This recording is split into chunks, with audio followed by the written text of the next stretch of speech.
बिस्मिल्लाहिर्रहमानिर्रहीम। अस्सलाम वालेकुम। कुकिंग एंड ब्यूटी विद तनीयत में आपको वेलकम कहती हूँ।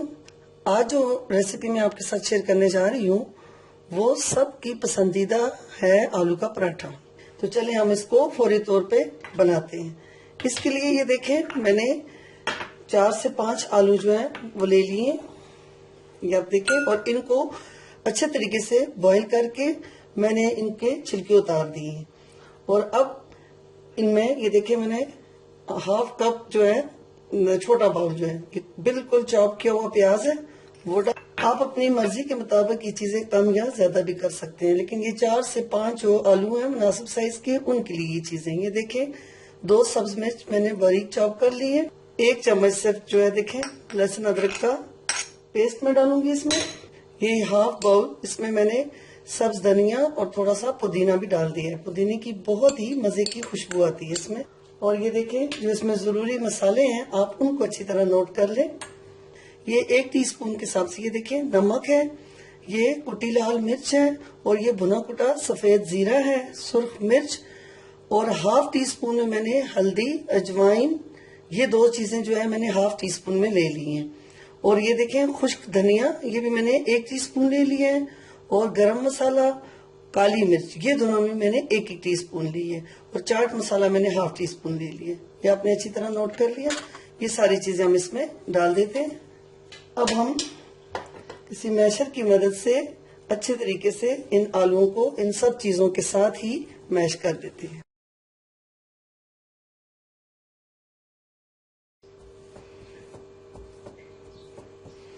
जी, इसको हमने बहुत अच्छी तरह मैश कर लिया है, बिल्कुल बारीक हो चुका है ये।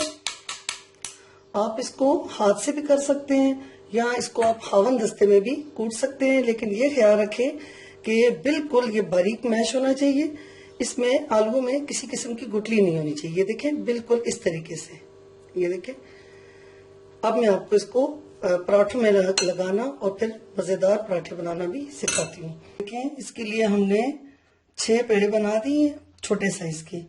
अब हम इसको डबल करके भी बना सकते हैं या सिंगल में भी हम इसको आलू को किस तरह भर सकते हैं, मैं आपको फिर इसका तरीका बताती हूँ।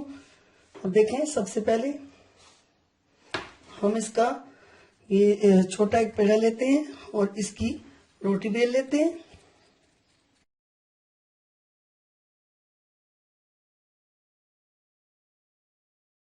ये देखिए, हमने रोटी बेल ली। अब थोड़ा सा आप इसमें घी या ऑयल जो भी आप लगाना चाहें, इसमें हल्का सा आप लगा दें ऐसे, और हाथों की मदद से आप इस तरीके से इसमें इसके मिड में आपने आलू भरने हैं। साइडों पे नहीं लगाने ज्यादा, क्योंकि हमने इसको जोड़ना भी है।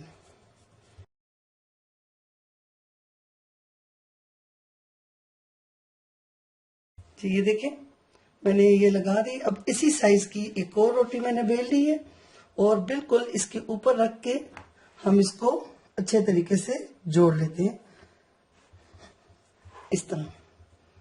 ठीक है, किनारों से।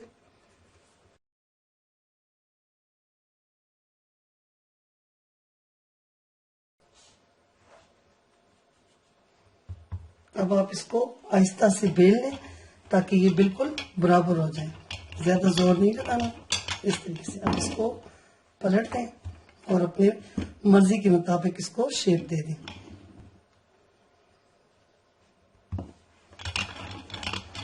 और बेलने से इसके जो आलू हैं वो सारी जगह पे फैल जाएंगे और बराबर हो जाएंगे सारे इसमें। और फिर आप इसको तल लें। देखिए, हमने इसको अपनी मर्जी के मुताबिक बेल लिए और किनारों को इस तरह जरा दबाते रहें ताकि ये जुड़ जाए। आप देखें, इसको बीच में से आपको सारा आलू का मसाला जो है वो नजर आ रहा है। अब आप इसको तवे पे पराठा बना लेते हैं।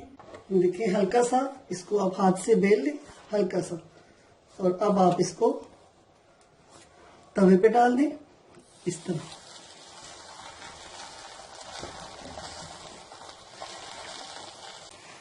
अब इसकी चारों तरफ आप इस तरीके से ऑयल या घी जो भी आप लगाना चाहें वो लगा दें। एक साइड से थोड़ा सा ये पक जाए तो फिर एहतियात से हम इसको दूसरी साइड इसकी पलट देते हैं। ये देखें, हमने इसकी साइड पलट दी है दोनों तरफ से ये अब गोल्डन होने वाला है। ये आप देखें, ये मज़ेदार आलू का पराठा हमारा तैयार होने वाला है। आप इसको नाश्ते में इस्तेमाल करें, शाम में इस्तेमाल करें, लंच में इस्तेमाल करें, क्योंकि इसमें सारा आलू का मसाला भरा होता है।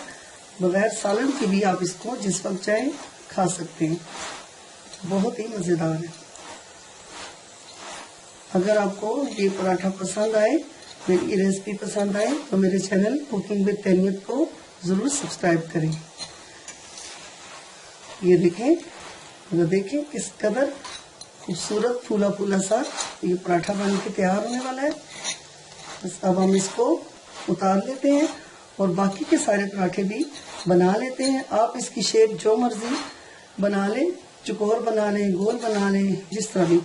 मैंने आपको मेरे लिंक पे आप देख लें, मैंने चौकोर पराठे की रेसिपी भी दी हुई है, कश्मीरी पराठा जिसको कहते हैं। तो ये देखिए पराठा हमने उतार लिया है, बहुत ही मज़े का है। ये देखें, अगर आपको एक साइड से मैं देखिए खोल के बताऊं, ये आप देखें कितने मज़े का है। इसका सारा आलू का जो मसाला हमने बनाया था वो भुन चुका है। अब आप इसको बहुत मज़े से अचार के साथ या जिस चीज़ के साथ भी खाना चाहें खा सकते हैं।